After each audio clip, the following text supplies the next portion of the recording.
나는 니들하고는 차원이 틀려. 나보다 예쁘고 멋진 사람 있으면 나와보라고 해.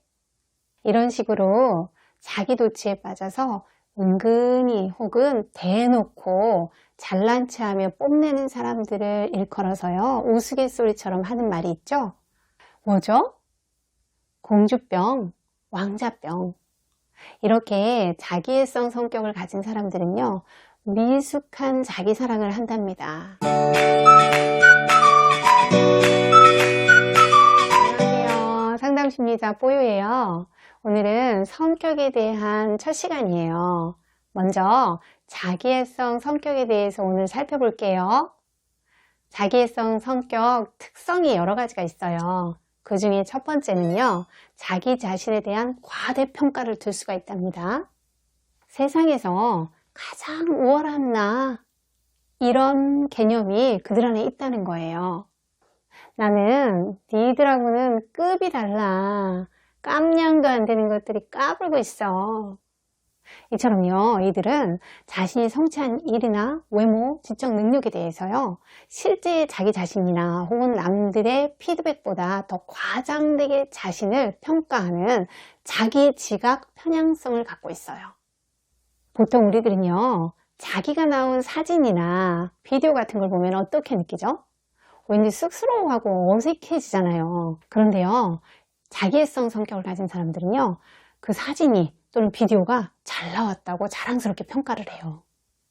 그들은요, 남들과는 차원이 달라야 하기 때문에, 즉 최고가 돼야 되기 때문에요, 자동차나 옷, 먹거리 같이요, 남들에게 보여지는 부분에 있어서 엄청나게 투자를 해요.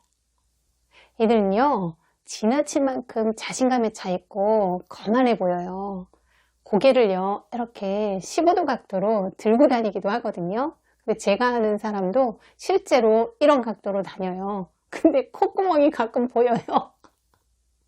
근데 사진도 그렇게 찍더라고요. 특성 두 번째는요, 특권의식이 있다는 거예요. 그들은 자신이 특별 대우를 받아야 한다고 생각을 해요. 그래서 누구나가 지키는 규칙이나 의무를 무시하고 행동을 하기도 해요. 줄을 서서 기다려야 하는 경우에도 앞에 가서 당당히 자기부터 해줄 것을 요구하는 경우도 있어요. 그럴 경우에 마음이 넓은 어떤 사람이 배려하고 양보를 해도요, 고맙다는 말조차도 안 해요. 왜냐하면 자기는 특권의식이 있기 때문에 그게 당연하다고 생각해서 그래요. 어떤 사람은요, 음식점에 갔는데 메뉴판에 분명히 저녁 메뉴라고 적혀 있는데도요, 자기가 먹고 싶으니까 점심때 그 메뉴를 해달라고 떼를 쓰는 경우도 있어요. 세 번째 특성은요, 타인에 대한 착취를 잘한다는 거예요. 그들은요, 매우 자기중심적이에요. 그래서 다른 사람들에 대해서 이해도 잘 못하고요, 공감도 부족하고 배려를 잘 못해요. 타인은 그저 날 칭찬해주고 인정해주면서요, 내 자존감을 높여주는 욕구 충족의 수단일 뿐인 거예요. 이런 자기애성 엄마는요, 자녀를 통해서 자신의 욕구나 목표를 달성하려고 해요. 그러다 보니까 자녀의 감정이나 바람 같은 거는 안중에도 없게 되죠. 어떤 엄마는요, 자신의 품위 유지를 위해서요, 카드를 엄청나게 긁어대면서 써요. 근데 그 카드 대금을요, 딸한테, 일하는 딸한테 매달 넘기기도 해요. 또 어떤 엄마는요, 자신의 취향이 너무 강해갖고 아이가 입기 싫어하는 옷을 억지로 입히려다가 자녀하고 마찰을 빚으면서 갈등이 심해지기도 해요. 그런 엄마에게 자녀는 하나의 수단이고요. 그 자녀는요, 인격이 희생당하게 되죠. 이런 사람들은요, 상대에 대한 순수한 관심이 없어요. 그리고 친밀한 관계에 대한 욕구도 매우 낮아요.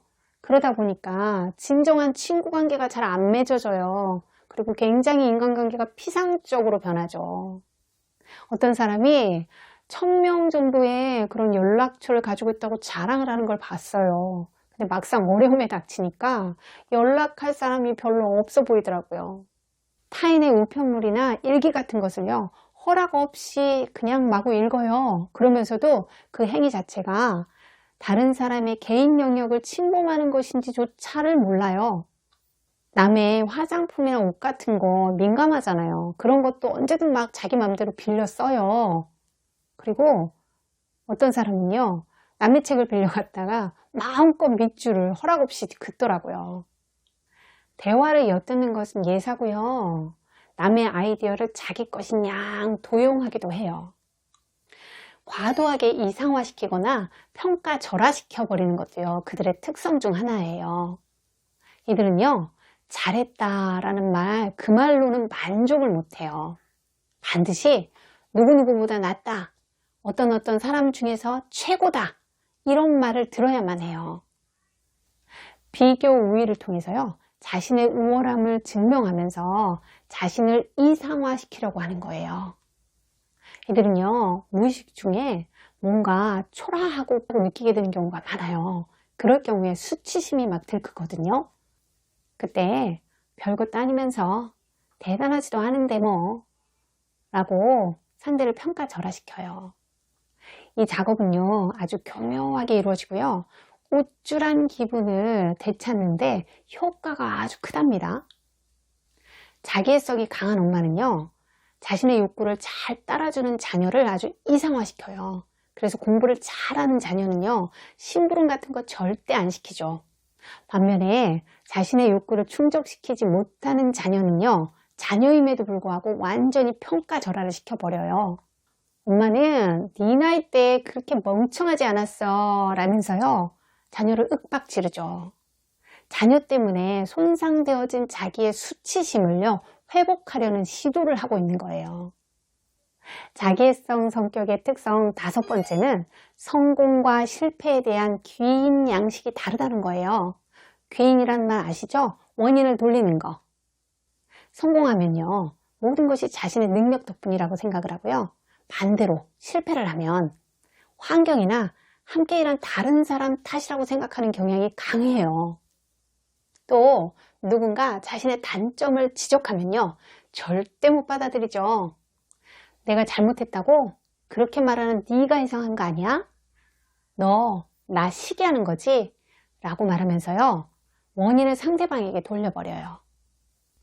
가짜 자존감도 그들의 성격 특성 중 하나예요. 그들은요, 수치심이 많다고 했잖아요. 그 수치심을 차단하는 보호벽으로요, 오만하고 우월한 태도를 보이기도 해요.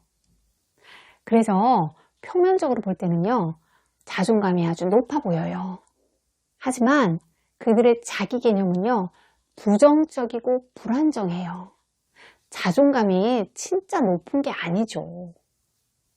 이런 사람은요, 지나치게 자기 자녀의 잘잘못을 들춰내면서요, 수치심을 자극하는 부모가 되기가 아주 딱 십상이에요. 7번째 특성은요, 시기와 질투가 강하다는 거예요. 자기애성 성격을 가진 사람들은요, 감정이 불안정해요. 시기와 질투에 대한 감정도요, 자주 강하게 느껴요. 다른 사람이 가지고 있는 것이나 다른 사람의 성공이요, 자기 자신에게 더 잘 어울리고 자기가 가져야 마땅한 것이라는 생각이 그 마음속 깊이 뿌리를 내리고 있는 거예요. 상대가 자기 자신보다 뭔가 좀 나은 것이 보이기 시작하면요, 자기 안에 분노와 적대감이 막 날뛰기 시작해요.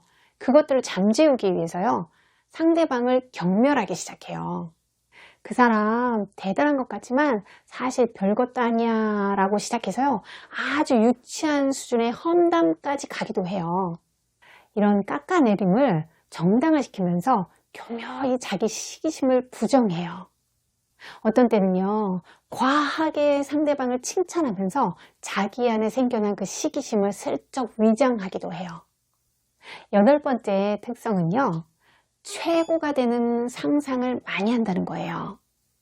그들은요, 자신을 아주 특별한 존재로 여기지만 그 내면은 공허해요.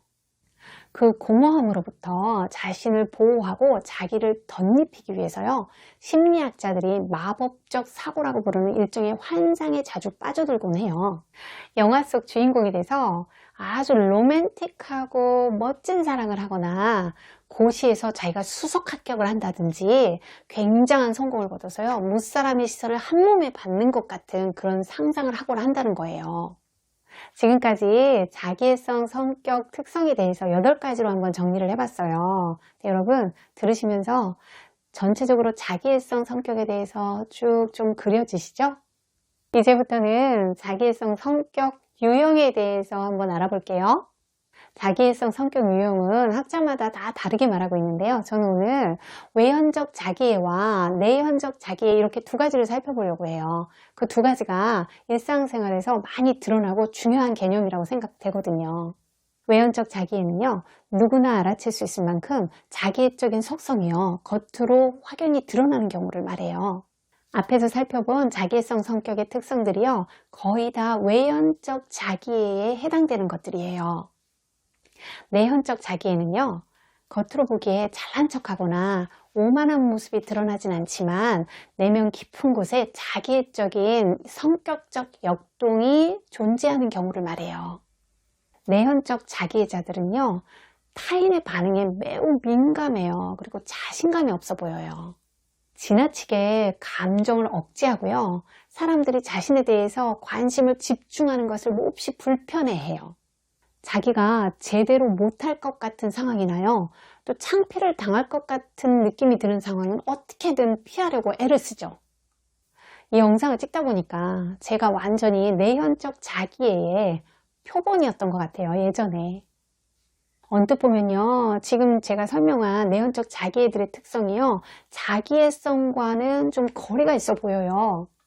하지만 그들의 이런 과민한 패턴은요, 나는 상처받아서는 안 되고, 나는 못하는 것이 있어서도 안 돼, 그리고 나는 또 밉보여서도 안 돼 라는 자기애적인 생각이 그들 마음 깊은 곳에 자리 잡고 있기 때문에 생겨나는 것이에요.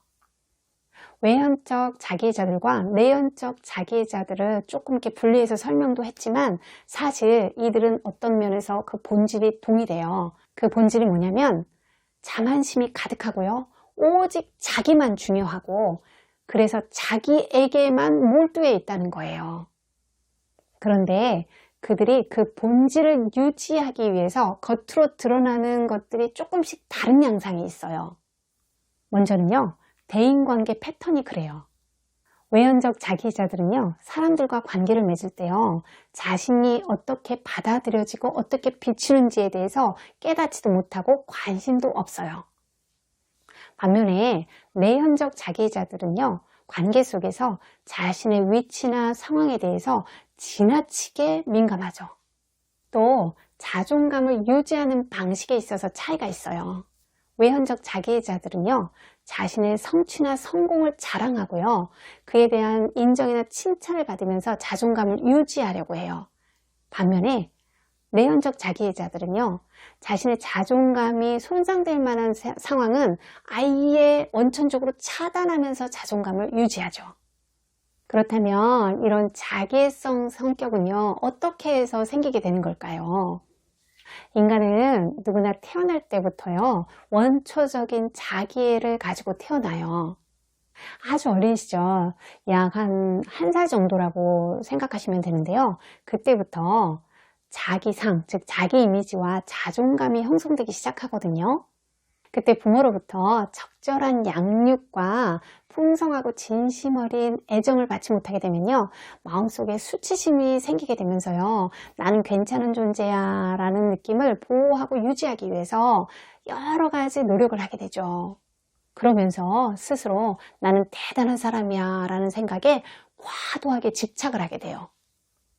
이렇게 자존감 유지를 위해서 지나치게 과민하고 방어적인 행동 양식을 반복하게 되면서 자기애성 성격으로 굳어지게 되는 거예요. 우리가 속해 있는 사회는요, 최고와 1등을 너무 강조하죠. 우리를 있는 모습 그대로 존중해 주지 않아요. 그러다 보니 우리가 자기애성 성격 특성을 자꾸 강화하게 돼요. 안타까운 일이죠. 다음번 영상에서는요, 이런 자기애성 성격 특성이 강하다면 어떻게 하면 좋을지에 대해서 살펴볼게요. 구독과 좋아요 부탁드려요. 다시 만나요.